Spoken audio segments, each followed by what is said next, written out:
Hello everyone, cooking passion পিয়ালিতে তোমাদের সকলকে জানাই আরও একবার স্বাগত।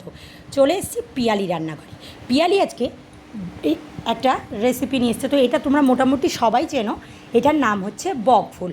তো আজকে আমি এটারই রেসিপি তোমাদের সাথে শেয়ার করব। আর আমি কিভাবে করি সেইটা দেখতে হলে শুরু থেকে শেষ পর্যন্ত পুরো ভিডিওটা তোমাদের দেখতে হবে। তো চলো, প্রথমেই গাছ থেকে পেরে নিয়ে এসে সঙ্গে সঙ্গেই আমি আগে দেখলাম যে বকফুলগুলো ভীষণ সুন্দর। তো এবার বকফুলের মাঝের অংশে যে একটা শিরদাঁড়ার মতো অংশ থাকে সেটা কিন্তু বেছে ফেলে দিতে হবে। প্রথমেই কিন্তু এই কাজটা করতে হবে, তা না হলে কিন্তু পরে যখন চপটা করবে তখন কিন্তু ভেতরের এই অংশটার জন্য খেতে ভালো লাগবে না। তো আমি কিভাবে করি সেইটাই তোমাদের সাথে শেয়ার করছি। তো প্রথমে এই শিরদাঁড়ার অংশটা ভেঙে নিতে হবে। আর অসম্ভব খেতে ভালো লাগে গরম গরম ডাল ভাতের সঙ্গে বা গরম গরম আলু সিদ্ধ ভাতের সঙ্গে। অসম্ভব সুন্দর একটি রেসিপি। আর আজকের এই রেসিপিটা আমার মনে হয় কম বেশি সবাই খেতে খুব ভালোবাসে, কিন্তু আজকে আমি যেটা করব একটু ইউনিক, মানে একটু অন্য রকমের। তো এখন প্রত্যেকটা ফুল আমি এইভাবে ধীরে সুস্থে উপরের যে শিরদাঁড়ার অংশটা সেগুলো বের করে নেব। আমি এক এক করে সবগুলোই তোমাদের সাথে শেয়ার করছি। আর আজকের রেসিপিটা অবশ্যই তোমাদের খুব ভালো লাগবে এই আশা রাখি। তো দেখো, আমার সমস্ত ফুলগুলোই ওইদিকে বেছে নেওয়া হয়ে গেছে। আর এই দিকে নিয়েছি একটা বাটির মধ্যে নিয়েছি কিছুটা পরিমাণ বেসন। আর ওর মধ্যে দিয়ে দেবো এখন পরিমাণ মতো হলুদ, পরিমাণ মতো লঙ্কার গুঁড়ো, পরিমাণ মতো লবণ, আর দিয়ে দেবো একটা গোটা ম্যাগি মশালা। এইটাই হচ্ছে ট্রিক্স, ছোট্ট একটি টিপস। কারণ এই ম্যাগি মশালাটা যদি চপে দেওয়া হয় বকফুলের, খেতে অসম্ভব সুন্দর লাগে। আর এগুলো এখন আমি নাড়াচাড়া করে নেব একটু চামচ দিয়ে। এরপরে দিয়ে দেব কিছুটা পরিমাণ কালো জিরে দিয়ে ভালো করে নাড়াচাড়া করে মিশিয়ে নেওয়া হয়েও গেছে। এবার অল্প অল্প করে জল দিয়ে একটা ব্যাটার তৈরি করে নেব। প্রথমেই কিন্তু বেশি জল দিলে হবে না। তো দেখো, আমি এরকম একটা শক্ত ব্যাটার প্রথমে করে নিয়েছি। এখানে কিন্তু আর একটু জল লাগবে। তো সেই জন্য আমি আরও সামান্য পরিমাণে একটুখানি জল এর মধ্যে অ্যাড করলাম। করে এখন আমি এই ব্যাটারটা দেখো, থিকনেসটা আমি দেখিয়ে দিচ্ছি, ঠিক এই পরিমাণ থিকনেস। তো এইবার যদি তোমরা বড়াটাকে আরেকটু বেশি মুচমুচে করতে চাও তাহলে কিন্তু এখানে 1.5 চামচ চালের গুঁড়ো তোমরা দিতেই পারো। এটা কিন্তু অপশনাল, বাড়িতে থাকলে দেবে, না থাকলে না। কিন্তু চালের গুঁড়োটা দিলে খেতে খুব ক্রিস্পি হয়, মানে খুব তাড়াতাড়ি নেতিয়ে পড়ে না। আর দিয়ে দেবো সবশেষে আমি খাবার সোডা, মানে বেকিং সোডা যেটাকে বলে। তো এখন দিয়ে সমস্ত উপকরণ আবারও ভালো করে একবার মিশিয়ে নেব চামচের সাহায্যে। আর থিকনেসটা তোমাদেরকে দেখিয়ে দিচ্ছি, ঠিক এই পরিমাণ কিন্তু থিকনেস তোমরা রাখবে। অন্যদিকে আমার কড়াইয়ে তেল দিয়েছিলাম, সেটা গরমও হয়ে গেছে।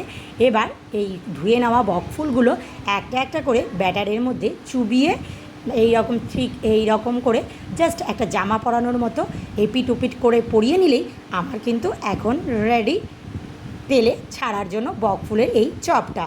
আর এটা কিন্তু ওই যে বললাম, তোমরা যদি চালের গুঁড়োটা দাও না বন্ধুরা, তাহলে কিন্তু খেতে খুব ক্রিস্পি হয় আর অনেকক্ষণ পর্যন্ত মুচমুচে থাকে।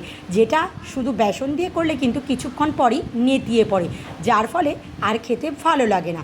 তো সেটাই বললাম, তোমাদের ঘরে যদি থাকে তাহলে তোমরা এভাবেও করতে পারো, আর যদি না থাকে তাহলে শুধু বেসন দিয়েও করতে পারো, কোনো ব্যাপার না। এবার এক এক করে প্রত্যেকটা বকফুলকে জামা পরিয়ে এখন তেলের মধ্যে চুবিয়ে দেব। চুবিয়ে দিলেই ওর কিন্তু জামা পরা একদম কমপ্লিট।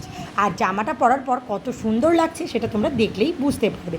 এবার হালকা আছে মানে এটা যখন করব তখন মাঝারি আঁচটা রেখে দেবো, মানে না খুব একটা বেশি, না খুব একটা হাই ভলিউম দেবো। তো দেখো, আমার ওই একদিকটা হয়ে গেছে। এবার অপর দিকটা আমি উল্টে দিলাম। তো উল্টে দেওয়ার পরে দেখো জামাগুলো কত সুন্দরভাবে সেট হয়েছে। এই দেখো, এবার কিন্তু এগুলা এক এক করে তুলে নেওয়ার পালা। আর এগুলো তুলে নিলেই মানে একটা একটা করে আমি এখন তুলে একটা পাত্রে রেখে দেব। এটা খেতে কিন্তু অসম্ভব সুন্দর লাগে। আর ম্যাগি মশালাটা দেওয়ার ফলে তোমরা শুধু একদিন জাস্ট এই বকফুলের মধ্যে দেবে, আর দিয়ে তোমরা একদিন শুধু আমার কথা শুনে একদিন এইভাবে বড়াটা করে খেও, আর তারপরে বলো সত্যি পিয়ালি খুব সুন্দর ছিল বকফুলের চপটা। এইটা বলতে তোমরা অবশ্যই বাধ্য হবে। তো আবারও আমি কয়েকটা বকফুলের বড়া করে নেব।